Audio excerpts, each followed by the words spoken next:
रवैये कुरान वालों के साथ। क्या इज्जत की कसम खा के कहता हूँ 99%।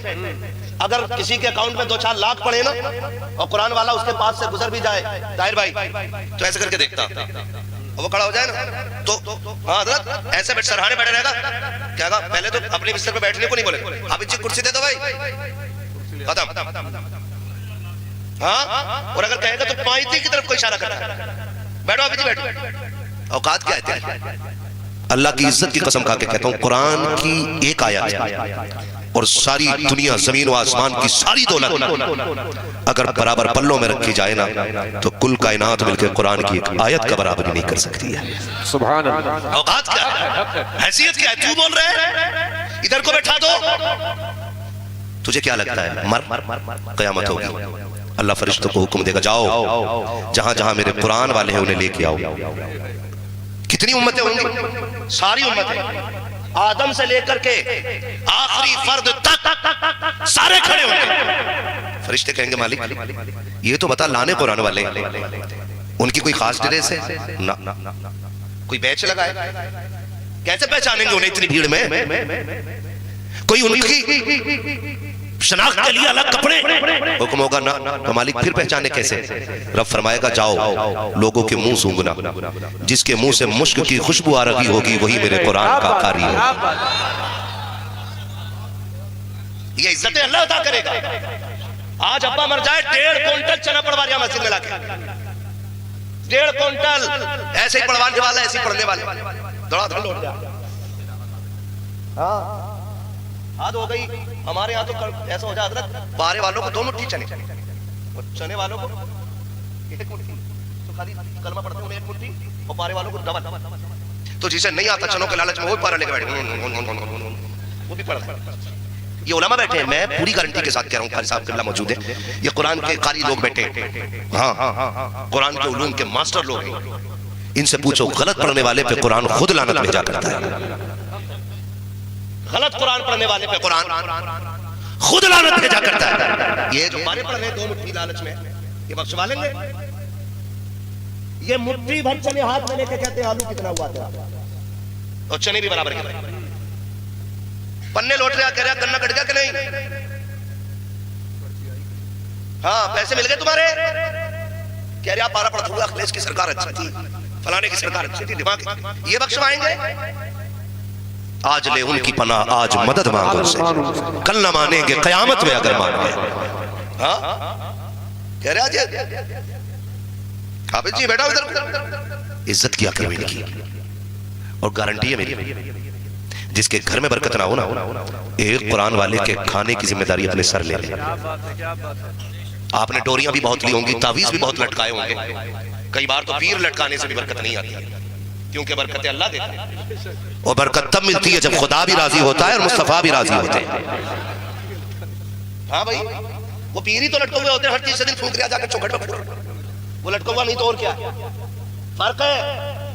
पहले पीर ढूंढना पड़ता था, अब पीर मुरीद ढूंढता फिर इधर डाल दो कोई रह गया हो।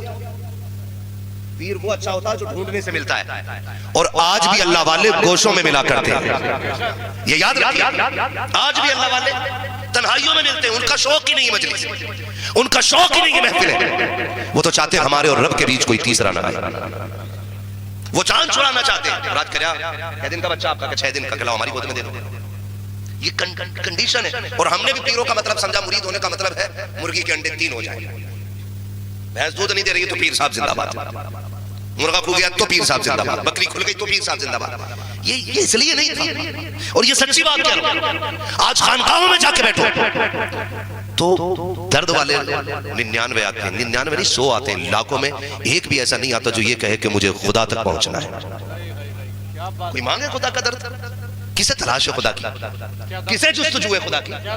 कोई कह रहा खराब हो गया, कोई कह रहा 3 मंजिल बिल्डिंग चटक गई, कोई ये क्यों नहीं कहता कि वो रास्ता बताओ जिससे खुदा मिल जाता है? कोई ये क्यों नहीं कहता मुझे खुदा तक जाना है? जब ऐसे लोग थे ना तो पीर गरीब नवाज होते थे, मुरीद ख्वाजा कुतुबुद्दीन बख्तियार काकी होते थे। क्या बात है, क्या बात है, क्या बात है। जब ये लोग थे ऐसे लोग थे तो कोई चिराग दहलवी होता था, कोई महबूब इलाही बनता था, है ना, कोई खुसरू बनता था, कोई निजाम बन जाता था। कब? जब खुदा की जुस्तजू थी। आज तो है ही नहीं जुस्तजू।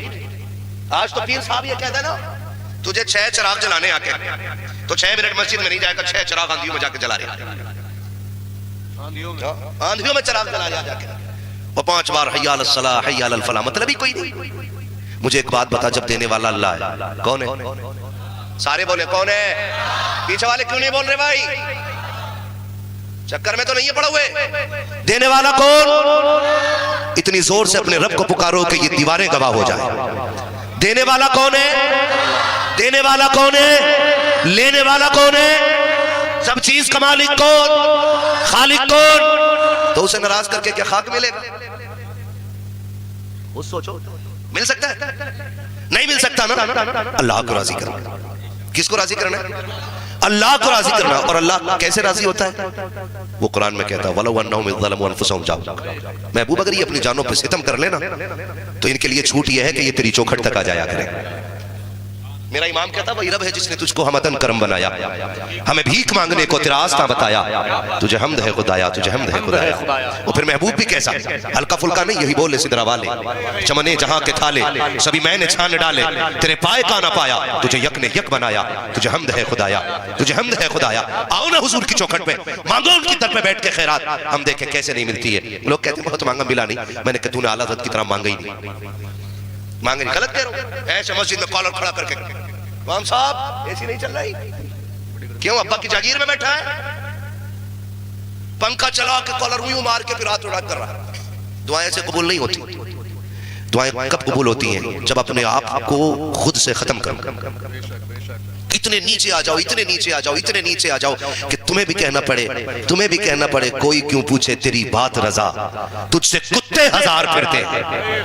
जब नौबत ये आ जाएगी ना, तुझसे कुत्ते 1000 फिरते हैं, फिर देख पर्दे उठेंगे, तुझे भी महबूब का जलवा नजर आना शुरू हो जाएगा। लेकिन हम तो खसाब बन के मांग रहे हैं, हम तो ठेकेदार बन के मांग रहे हैं, हम तो वहां भी कॉलर खड़ा करके मांग रहे हैं। वहां चुप के आया करो, वहां रो के मांगा करो, वहां गिड़गिड़ा के मांगा करो, वहां उसकी राह में खुद को फना करके मांगा करो। वो कहा था ना, मिटा दे अपनी हस्ती को अगर कुछ मर्तबा चाहे कि दाना खाक में मिलकर गुले गुलजार होता है। मैं क्या वजीफा बता रहा था आपको? क्या वजीफा बता रहा था? ठंड लग गई है? नहीं लगी ना ठंड? तो वजीफा मैं ये बता रहा था, जिसके घर में बरकत ना हो वो एक कुरान वाले के खाने की जिम्मेदारी उठा ले। गारंटी है मेरी, 101%। अपने रब की रहमत पर भरोसा करके कह रहा हूं। लेकिन शर्त है, खाना इज्जत से खिलाइए। ये जो डिस्पोजल में कुरान वालों को खाना दे देते हैं ना, ये पक्के दर्जे की हिमाकत और जहालत है। इन्हें तो उस बर्तन में खाना दो जो तुम्हारे दस्तरखान का सबसे कीमती बर्तन है। और ये कहो इनसे कि चम्मच नहीं डालना है, बर्तन में अपनी उंगलियां डाल। सुना है इन हाथों से कुरान पकड़ता है, जब ये हाथ बर्तन में आते हैं खुदा की रहमतें बर्तन में उतर जाया करती है। इस इज्जत से खाना खिला के दे, फिर दे खुदा देता है कि नहीं। और हल्के में मत लेना, ये जो कुरान पढ़ने वाले लोग हैं आपको परदेसी लगते होंगे, कोई इन्हें लवारिस कहता होगा, कोई इन्हें सोचता होगा ये नादार है, इनका कोई नहीं है। लेकिन सुन, मैं तुझे बताने लगा हूं। एक बंदा है, रोज रब के नाम पे एक रोटी सदका करता था। एक दिन हुजूर ख्वाब में तशरीफ लाए, आका ने फरमाया रोज रब की दावत करता, मुझे भूल जाता है। उसने कहा हुजूर अल्लाह तो दावत से खाने से पाक है, आप ये क्यों कह रहे हैं? और हुजूर आपने मुझसे कहा कि तू रब की दावत करता है। हुजूर ने फरमाया हाँ। कब मैं कैसे करता हूँ? कहा जब तू एक रोटी रब के नाम पे सदका करता है ना, तो खुदा की दावत का सवाब मिलता है। सुभान अल्लाह, सुभान अल्लाह। अल्लाह खाता नहीं है, अल्लाह खाता नहीं, लेकिन उसके बंदे को आप खिला दीजिए, वो फिर अपनी दावत का सवाब अता फरमा देता है। उसने कदम पकड़े, कहा हुजूर ये तो ठीक है मैं खुदा की दावत करता हूं, लेकिन आपको कैसे बुलाऊं? आपकी दावत कैसे होगी? मेरे नबी ने फरमाया सुन, तेरे घर के पीछे चंद कुरान वाले रहते हैं, वो कुरान पढ़ने के लिए आते हैं। अगर तेरा जी चाहे कभी तेरे दस्तरखान पे अच्छा खाना बना हो तो थोड़ी सी रोटी ले लिया कर, कुछ बोटी ले लिया कर, जाके कुरान वालों को खिला दिया कर। आका कहते हैं सुन, जब तू रब के नाम पे देता है रब की दावत का सवाब मिलता है, और जब तू कुरान वालों को खिलाएगा तुझे मोहम्मद की दावत का सवाब दे दिया जाएगा। सुभान अल्लाह, सुभान अल्लाह। क्या बात है भाई, जिंदाबाद। ये है कुरान वालों की इज्जत, ये इज्जत अल्लाह ने इनको अता की है, तो इनको खाना खिलाने की कोशिश करो। और लाया करो, खिलाया करो। और कभी कितने, ये बात भी मैं 100% कह सकता हूँ कि जितने फारिग हो रहे हैं इनमें से कोई भी आईएएस का बेटा नहीं होगा, कोई भी आईपीएस का बेटा, कोई भी इंजीनियर का बेटा, कोई किसान का बेटा होगा, कोई मजदूर का बेटा होगा, कोई दुकानदार का बेटा होगा, है ना जी। सब ऐसे ही बच्चे होंगे, सब ऐसे ही बच्चे होंगे, लेकिन किसी दौलत वाले अमीर का बच्चा यहां नहीं होगा। क्यों? मेरे महबूब ने फरमाया कुर्ब क़यामत दीन सिमट के गरीबों में रह जाएगा। ये याद रखिए। किन में रह जाएगा? गरीबों में रह जाएगा। दीन किन में रह जाएगा? इतना आहिस्ता ना बोलो कि मुझे नींद आने लगे। किन में रह जाएगा? गरीबों में रह जाएगा। अच्छा, एक बात और कर लूं, मुझे उनसे तो कोई मतलब ही नहीं है जिनको अपनी डिग्रियां प्यारी हैं या अपने पद प्यारे हैं। हम तो बस इतना जानते हैं कि जब तक बिके न थे तो कोई पूछता न था, तुमने खरीद कर हमें अनमोल कर दिया। हम तो बस इतना जानते हैं। लेकिन मैं जो बात कहने लगा हूं, हमारी कौम भी ना भेड़ की चाल चलती है, जिधर एक उधर सब। अब्बा का इंतकाल हुआ तो नौजवान को पता ही नहीं करना क्या है, तो दो चार बड़े बूढ़े कहते हैं कफन लेने जा रहे हो? हाँ। कि उधर से पेटी भी हदिया करा लाना, कुरान की पारों की पेटी हदिया करा लाना। इतनी पेटियां हो गई मस्जिद में कि मुसल्ले पे पेटियां और इमाम मेहराब के बाहर पूरी मेहराब पेटियों से भरी पड़ी। तो फिर पेटी पे पेटी, पेटी पे पेटी, पेटी पे पेटी, पेटी लाई जाए। बड़े साले साहब अब्दुल गफ्फार, बड़े साले साहब अब्दुल जब्बार, बड़े साले, ये पूरी जिम्मेदारी के साथ कहता हूं मैं, इतने उलमा बैठे, रखी रखी पेटियां कभी सवाब नहीं देंगे। उलमा बैठे। और मेरा ईमान तो ये है, अगर कुरान क़यामत में पढ़ने वाले की शफाअत करेगा तो तौहीन करने वाले की शिकायत करने का भी हक कुरान रखता है। अगर क़यामत में कुरान ये मुझे सीने से लगा के रखता था तो ये भी तो कह सकता अल्लाह इसे पकड़, इसने मुझे तौहीन की मेरी। जिस दिन से ला के मस्जिद में रखा था पेटी मुड़ के इसने दोबारा नहीं दे, मुझे दीमक खाती रही, मेरे औरात की मिट्टी बनती रही। मैं जिस कागज पे लिखा गया था उसको रखे रखे गला दिया गया। मालिक इससे पूछ तो सही, इसका और मेरा रिश्ता क्या था? इसने क्यों लाके मस्जिद के अंदर रखा था मुझे? क्या पूछेगा नहीं कुरान? अगर कुरान ने इतना पूछ लिया तो बचाने वाला नसीब नहीं होगा। जिधर एक जा रहा उधर सब जा रहे हैं। जन्नत में भेज रहे हैं ना अपने मरने वाले को, तो मस्जिद ना मदरसे आ जा, आके कभी इस इदारे के असातिज़ा से, सदर से, सेक्रेटरी से आप आके बात कीजिए कि मुझे कुरान वालों से मिलना है, फिर इनसे आके मुलाकात कीजिए। सारे तो ऐसे नहीं होंगे ना जिन पे सर्दी के कपड़े बराबर होंगे, सारे भी ऐसे नहीं होंगे जिनके बिस्तर नए होंगे। कितने हमने ऐसे देखे हैं, हमने भी मदरसे की जिंदगी गुजारी है। बास तलबा ऐसे भी रखे हैं हमारे साथियों में कि 7 साल एक ही गद्दे पे गुजार दिए हैं। ऐसे ऐसे बिस्तरों पे जिंदगी गुजरती है कि अगर पैर ऊपर रख दो तो नीचे की ठंड ऊपर महसूस होती है। लेकिन मजे की बात एक और बता दूं, लुत्फ आएगा आपको भी। आप देखिएगा स्कूल में पढ़ने वाले बच्चे, मदरसे में पढ़ने वाले बच्चों का फर्क आप देखें कि स्कूल में पढ़ने वाले बच्चे जब 7 बजे सो के उठते हैं या 6 बजे सो के उठते हैं, उनके लिए गीजर का गर्म पानी होता है, वीआईपी कपड़े होते हैं, वीआईपी ड्रेस होती है, मक्खन पराठे बने होते हैं, अच्छे नाश्ते होते हैं। फिर भी गाड़ी में बैठ के जाते हैं, थोड़ा सा शीशा खुला, हवा लग गई, बच्चे की नाक चल गई, पसलियां चलने लग गई। बच्चा घर आया, माँ ने छुट्टी ले ली, आज मेरा बेटा स्कूल नहीं जाएगा। किस लिए? कि मेरे बेटे को ठंड लग गई है, इसकी पसलियां काम नहीं कर रही है, इसके फेफड़े जाम हो रखे हैं। क्या हो गया था कि थोड़ी सी गाड़ी की खिड़की खुल गई थी। ये तो स्कूल वाले हैं। आज तुझे मदरसा दिखाता हो, ये रात के 3 बजे उठने वाली कौम, ठंडे पानी से वुजू करने वाली कौम, अच्छे बड़ी गाड़ी में रखी बल्कि टूटी चटाई पे बैठ करके कुरान पढ़ने वाली कौम। और छोड़िए साकिब, कितने तलबा तो नींद के डर से ठंडे फर्श पे बैठ कर कुरान पढ़ते हैं। लेकिन खुदा की कसम, हजारों मदरसों की तारीख आप पढ़ लीजिए, आज तक मैंने किसी मदरसे के बच्चे को सर्दी की वजह से मरते हुए नहीं देखा है, ठंड की वजह से मरते हुए नहीं देखा है। ना कोई बिस्तर देने वाला है, ना कोई संभालने वाला है, लेकिन बस कलंदर है। सुबह उठते हैं, शाम तक कुरान पढ़ते हैं, पढ़ते पढ़ते सोते हैं, पढ़ते पढ़ते उठते हैं। ना कोई रजाई उड़ाने वाला। चल कभी मदरसा चल के देख, आज दारुल उलूम के अंदर कितने तो ऐसे होते हैं कि जब लेटते हैं रजाई उतर जाती है, कोई उड़ाने वाला नहीं है। वो बच्चे जो घर में रहते हैं, 3 मरतबा माँ चेक करती है, बेटे का कंबल तो नहीं खुल गया है, फिर भी बेटे बीमार हो जाते हैं। लेकिन इन मदरसे वाली जमात को देखो, ना कोई इनके बिस्तर संभालने वाला, ना कोई कंबल उड़ाने वाला। और छोड़ो साकिब, अगर खाने में नमक कम है तो किसी से शिकवा नहीं है, मिर्च ज्यादा है तो किसी से शिकायत नहीं है। जैसे मिल जाता है बिस्मिल्लाह पढ़ के खा लेते हैं, अल्लाह का नाम लेकर सो जाते हैं, लेकिन किसी से कोई शिकवा नहीं है। आज तुझे दुनिया दिखाता हूँ, ये स्कूल में जाने वाले, लाखों के खर्चे वाले, ये बीमार होकर मर जाते हैं, लेकिन मदरसे वाले महफूज रहते हैं। आखिर क्यों? तो फिर मदीने से जवाब आता है, नादान तूने जाना नहीं है, जो बच्चे घर रहते हैं माँ बाप देखभाल करते हैं, और जो मदरसे में रहते हैं उनकी रसूल पाक देखभाल किया। नारे तकबीर, नारे रिसालत, फैजाने सरकारे मदीना, फैजाने सरकारे मदीना, अज़मते कुरान कॉन्फ्रेंस, अज़मते कुरान कॉन्फ्रेंस, अज़मते तालिबे इल्म, नारे तकबीर, नारे रिसालत। ये हुजूर के मेहमान है और हुजूर इन्हें खुद देखते हैं। बोलो यार सुभान अल्लाह। हुजूर इन्हें खुद देखते हैं, इनकी किफालत मेरे नबी करते हैं। सीधी बात, अगर कोई अमीर ये सोचता कि मेरे चंदे से मदरसा चलता है, तो मदरसा तो तब भी चल रहा था जब सुफ़ा पे भूखे से हवा बैठ के कुरान पढ़ रहे थे, जब तेरा वजूद भी नहीं था, तब भी मेरा नबी खिला रहा था। हुजूर निकले सामने, हजरत अबू हुरैरा फरमाते कि मुझे इतनी भूख लगी थी, सुने अल्लाह करे दिल मदरसे वालों से लग जाए, मुझे कोई शिकवा आपसे नहीं है, इतना अच्छा आप सुन रहे हैं, अल्लाह करे कि इस पे अमल की भी कोशिश करेंगे इंशाअल्लाह, करेंगे रे इंशाअल्लाह। पीछे वाले भी राजी बैठे इंशाअल्लाह। हाँ जी, तकलीफ हो तो चले जाना, क्योंकि मैं किसी को दुख देने नहीं बैठा, मैं बस हुजूर का दीन आप तक पहुंचाने के लिए बैठा हूँ, जो मेरी ड्यूटी है। तवज्जो है ना? हजरत अबू हुरैरा कहते हैं मुझे बड़ी भूख लगी थी, और मैं ये सोच के निकला कि कोई सहाबी मुझे मिलेगा और मुझसे खैरियत पूछेगा, तो मेरी भूख का पता लगेगा, मुझे कुछ खिला देगा वो।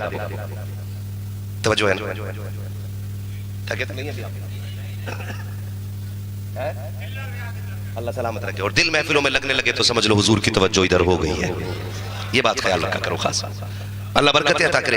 हजरत अबू हुरैरा कहते मैं खड़ा था कि काश कोई मुझसे मेरी खैरियत पूछ ले, तो गैरत वाले सहाबा थे, बेगैरत नहीं थे, गैरत वाले थे। आज तो ना, बस अल्लाह खैर करे, मैं किसी और तरफ नहीं जाना चाह रहा हूँ। खड़े आए, कोई पूछे, देखा सामने से हजरत उमर आ रहे हैं, सलाम किया, जवाब दिया। उन्होंने पूछा कैसे खड़े हो? कहा एक मसला पूछना था। मसला पूछा, जवाब दिया, हजरत उमर ने चले गए। अबू हुरैरा चुप खड़े, कोई इन्होंने तो मेरी भूख को पहचाना ही नहीं। फिर देखा हजरत अबू बकर सिद्दीक़ आ रहे, वो भी पूछे कैसे खड़े का सवाल था एक, उनसे भी एक मसला पूछा, जवाब दिया, वो भी चले गए। फिर हजरत अबू हुरैरा कहते हैं उन्होंने मेरी खैरियत तो पूछी नहीं, पता ही नहीं लगाया मेरी भूख का। थोड़ी देर गुजरी के सामने से हुजूर आ जाते हैं, सुभान अल्लाह, सुभान अल्लाह। और फिर मेरा नबी, खंजर चले किसी पे तड़पते हैं हम अमीर, सारे जहां का दर्द हमारे जिक्र में है। शायद हुजूर आए ही इसलिए थे। मेरा इमाम कहता और कोई गैब क्या, तुमसे निहा हो भला, जब ना खुदा ही छुपा तुम पे करोड़ों दुरूद। हुजूर आ गए, सलाम किया अबू हुरैरा ने, हुजूर ने जवाब दिया। हुजूर फरमाते हैं कैसे खड़े हो? हुजूर एक सवाल पूछना है। हुजूर ने हाथ पकड़ा, कहा अबू हुरैरा सवाल पूछना है कि भूख लगी है? हजरत अबू हुरैरा कहते हैं हुजूर मुझे लेके गए और आवाज दी घर के अंदर कुछ है, तो हुजूर के घर से एक दूध का प्याला मिल गया। मैं दूध का प्याला देख के बड़ा खुश हो गया कि लो भाई आज भूख मिट जाएगी। कहते हुजूर के पास प्याला रखा, हुजूर कहते हैं अबू हुरैरा जी का सुफ़ा पे जो कुरान वाले बैठे उन्हें बुला लाओ।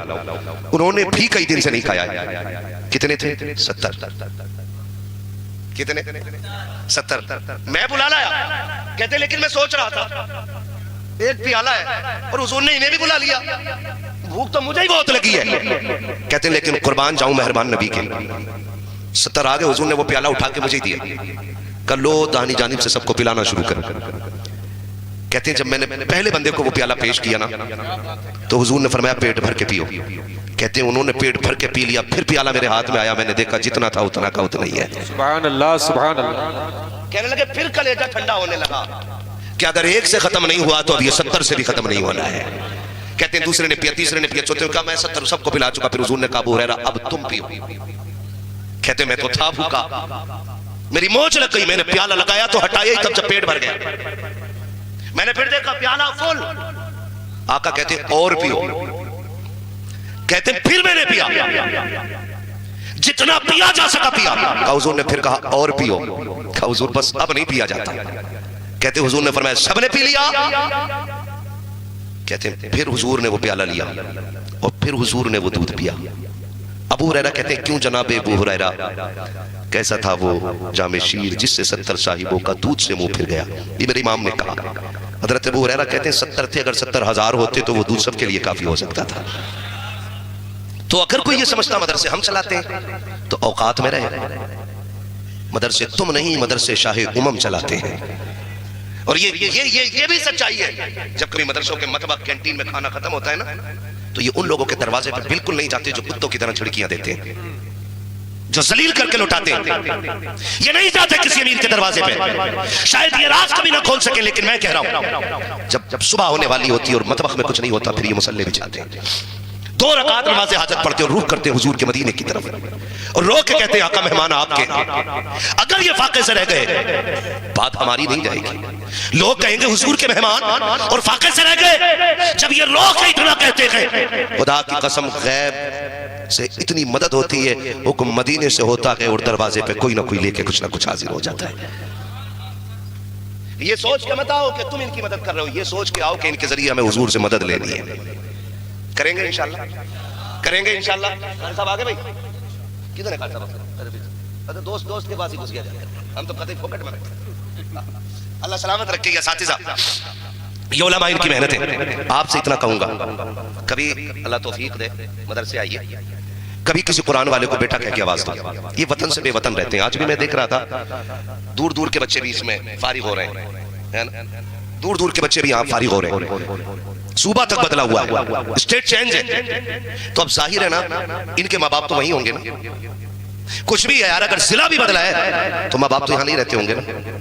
अल्लाह ने तुझे अगर दिल दिया है, कभी मदरसे आ और किसी भी कुरान वाले को बेटा कह के आवाज दे, 150 उसकी जेब में डाल, तेरा क्या चला जाएगा।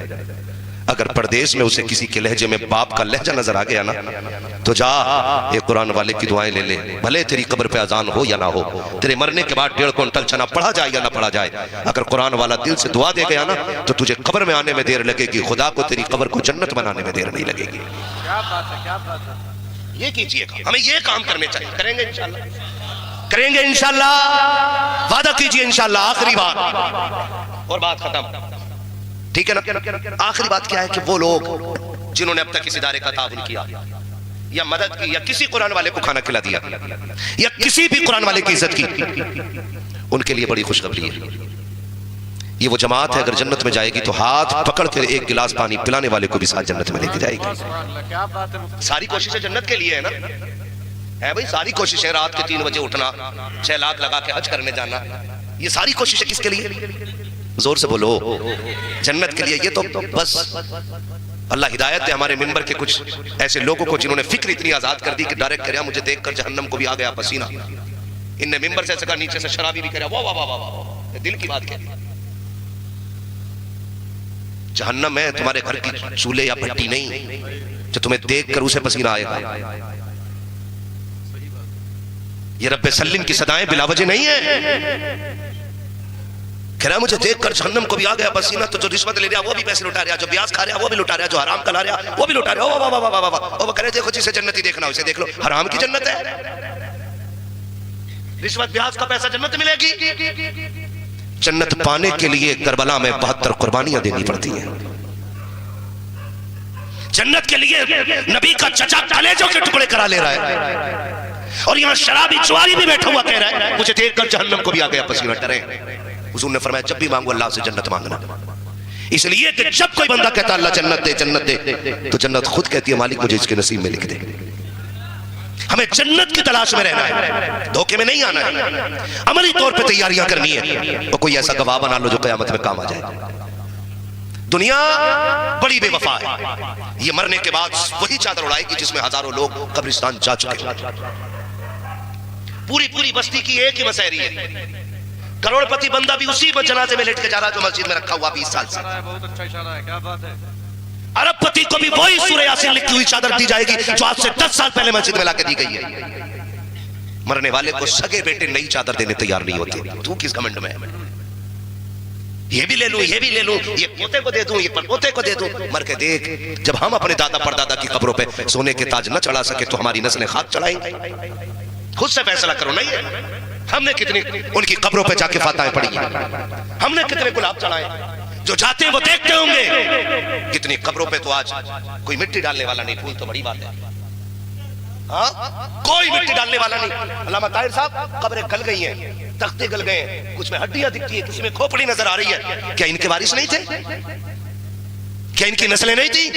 हैं? किधर है? कि कोई अमेरिका में घूम रहा है, कोई लंदन में घूम रहा है, कह रहा मेरे बाप ने 16 उम्रे किए थे, लेकिन वो जो 6 बीघे भाइयों की लेके मरा है, कोई उसका तस्करा करने के लिए तैयार नहीं। वो जो पूरी जिंदगी गरीबों को सताता रहा है, कोई उसका जिक्र करने के लिए तैयार नहीं। हद तो तब हो जाती है जब मरने वाला भी पापी है, गवाही देने वाला भी पापी है, और कहता मैंने रात उसे जन्नत में टहलते देखा है। तूने जन्नत देख ली, उसे जन्नत में देख लिया, अमल क्या था? कहा कुत्तों को पानी पिलाते थे। मैंने कहा गैरत कर, जो गरीबों की रोटियां छीनता रहा, अगर कुत्तों को पानी पिलाया तो क्या करके चला गया है? खुदा का वास्ता दे के कहता हूं, अगर रब ने नेक बनाया है तब भी डरना है। रब ने हमें अगर छूट दे रखी है, हम गुनाह पे गुनाह कर रहे हैं, तब भी चरीने की होना है। सबक सीखो बरेली के इमाम से, आवाज दे के कहते हैं मेरे अमाल का बदला तो जहन्नम ही था, मैं तो जाता मुझे सरकार ने जाने ना। क्या बात है, जिंदाबाद भाई जिंदाबाद, बहुत अच्छा है मुफ्ती साहब, क्या बात है।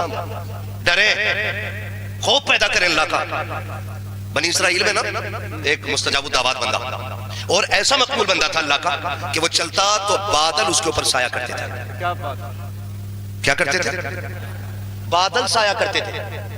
अब वो एक दिन अपनी इबादत गाह से निकल रहा था, तो किसी गुनाहगार बंदे के दिल में आई, क्यों ना यार मैं इस अच्छे आदमी से मुसाफा कर लूं, हो सकता खुदा मुझे भी नेक बना दे, है ना। और ये सोच के उसने हाथ बढ़ाए ना गुनाहगार बंदे ने, तो उसने अपने हाथ पीछे कर लिए। उसने कहा मैं तेरे जैसे पापी से मुसाफा करूं? तू जानता नहीं मैं अल्लाह का कितना नेक बंदा हूं कि बादल मेरे ऊपर साया करता है, तू देखता नहीं? जैसे इतना कह के उसने हाथ पीछे किए ना, उस गुनाहगार की आंख में आंसू आ गए। उसने रो के आसमान की तरफ देखा, कहा मालिक मुजरिम तो तेरा हूं ना, फिर ये दुनिया जलील क्यों कर रही है? हिसाब तो तुझे लेना है ना, फिर इससे मुझे जलील करा रहा है? मालिक मानता हूं मैं तेरा गुनाहगार हूं, मैं तेरा मुजरिम हूं, मगर हूं तो तेरा बंदा ना। ये कह के वो रोता हुआ चला। जब वापस पलटा तो दुनिया ने देखा कि जो बादल उसके सर पे था, अब वो बादल इसके सर पे आ गया था। सुभान अल्लाह, सुभान। जो इज्जतें उसकी थी, अब खुदा ने इसकी बना दी थी। ये इज्जतें इसको दे दी खुदा ने। तो रब बड़ा करीम है, बड़ा करीम है, कभी किसी को हल्का ना जानिएगा। माफ कीजिएगा, ये 7 लोग बैठे हुए हैं। कितने बैठे हुए हैं? 7 लोग बैठे हुए हैं। इस इदारे पे तकरीबन 35 से 40 बच्चे इस इदारे में रहते हैं। क्यों कारी साहब, सदर साहब, 35 से 40 बच्चे लगभग इस इदारे में रहते हैं और यहीं पे खाना खाते हैं। ऐसा ही है ना? आप अगर सच हो तो गवाही दें, वरना मसला कोई नहीं। कितने बच्चे यहाँ रहते हैं? 35 से 40 बच्चे। खाना कहाँ खाते हैं? मदरसे में। लेकिन जानते हैं तकलीफ हमें तब नहीं होती है जब कोई इनकी जिम्मेदारी नहीं उठाता है। तकलीफ हमें तब भी नहीं होती है जब कोई इनसे खाने को नहीं पूछता है। हमें तकलीफ तब होती है जब कोई इन कुरान वालों को हिकारत की नजर से देखता है। जी, अगर पैसा आ जाता ना बंदे पे, माफ करना, ये दौलत कभी किसी की नहीं हुई। जब कारून जैसों का खजाना जमीन में धंसा दिया, तेरी मेरी औकात क्या है? क्या बात है, क्या बात। कितना खजाना, एक थोड़ा अल्लाह निकालते सारी जायदाद बिक जाती है। फालिज मारते ज़बान तो चुटकियों में सारी मिट्टी में मिल जाती है। कितनी तुमने भी देखी होंगी, मैंने भी इतनी सी उम्र में देख लिया, जो पहले कभी अमीर होते थे आज अपने वक्त के सबसे गरीब बने बैठे हैं। ये निज़ाम कुदरत है। तो अगर पैसा किसी के पास है ना, तो फिर कुरान वालों को बड़ी इकारत से देखता है। हाफिज जी, अच्छा हाफिज जी, बस आप खुद अंदाजा लगाइए, इन कुरान वालों की दावत उस वक्त तक होती ही नहीं है, कोई करता ही नहीं है जब तक उस घर में कोई मर ना जाए। अल्लाह, गलत कह रहा हूं मैं? उस वक्त तक इन कुरान वालों को एक जोड़ा कोई कपड़ा नहीं बना सकता जब तक अब्बा या अम्मा की बरसी का दिन ना। बहुत अच्छा इशारा है, क्या बात। ये इज्जत दी हमने इन्हें। हमें अमेरिका से तकलीफ है, हमें लंदन फ्रांस से तकलीफ है, ये तो बहुत बात की बात है। मगर बताना, जब अब्बा के 40वें के भगोने पे सबसे पहले कुरान वालों को पूछा गया था, तो जब तेरे बेटा दुल्हा बन के दुल्हन लेके आया था, तो वलीमे में इन कुरान वालों को क्यों भुला दिया गया? क्या ये इस लायक नहीं थे जो तेरे दस्तरखान के मेहमान बन जाते? पहली बात तो यह कि इन्हें मैयत से नीचे खाना नहीं खिलाया जाता है, जब कपड़े भी तब बनते हैं जब कोई मर जाया करता है। और तुम्हें खुदा का वास्ता सिर्फ मैयत के कपड़े ना पहनाया करो। अल्लाह तुम्हें तौफीक दे, ईद के दिन कुरान वाले का हाथ पकड़ बाजार लेके जा और कह सुन, जो कपड़ा मेरा बेटा पहनेगा वही कपड़ा हुजूर का मेहमान पहनेगा, वही कुरान वाला पहनेगा। गारंटी देता हूँ शायद तेरी ईद की नमाज से भी खुदा इतना राजी ना हो जितना कुरान वालों की खिदमत से खुदा राजी हो। क्या बात है, क्या बात है। नारे तकबीर, नारे रिसालत, फैजाने सरकारे मदीना, फैजाने सरकारे मदीना हजरत अल्लामा मौलाना मुफ्ती मोहम्मद हम्माद साहिब क़िबला। नारे तकबीर, नारे रिसालत।